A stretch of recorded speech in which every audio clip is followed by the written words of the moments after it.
So, ayan. Unbox na natin siya, guys. Meron tayong dito sticker, helmet bag, and manual, at the helmet itself. Pansin nyo, quality talaga. Yung mga ano niya, vent niya, may bakal pa sa loob na hindi yan kinakalawang. Ayan. So, yan. Tapos dito, ito rin, no? May singawan din dito. So, malamig na malamig talaga to sa ano. Hindi naman malamig na malamig. I mean, may hangin sa loob, may vent. Tapos, ayan ang ano na, ang foam niya sa loob. Malambot siya. Tapos yung strap niya, to. Medyo hassle nga lang, pero safe naman to. Kasi hindi to malalaglag. Meron kasi akong helmet din na quick release. Yung kadalasan kumakalas pag masyadong mahangin o mabilis. Kumakalas yung quick release natin. So ito okay to para sa akin. Para sa akin lang naman pero kung gusto niyo pa yung quick release, nasa inyo yun. So ayan siya, TT Course, yellow, fuselage model, matte yellow ang kulay, medium ang size ko. Yan. So available siya sa extra small, small, medium, large, XL, and double XL. Now, ito, originally yata ito designed and developed in Italy.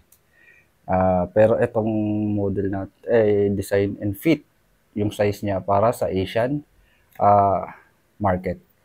So yan, okay din yan siya. So pasok sa atin yan.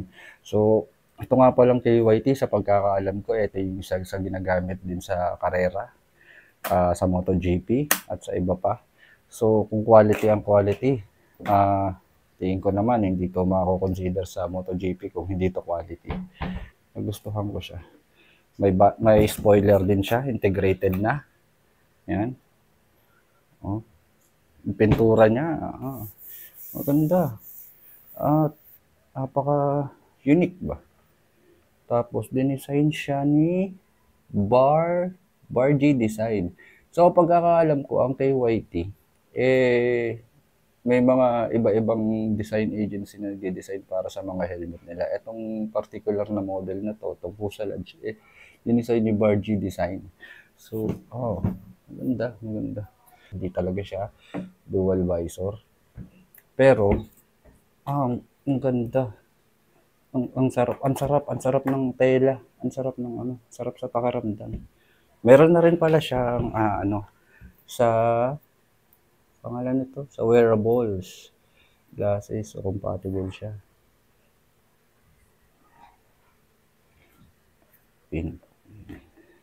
So ito na yung inaantay nyo, mga kaibigan. Iba na sa satisfy dito eh.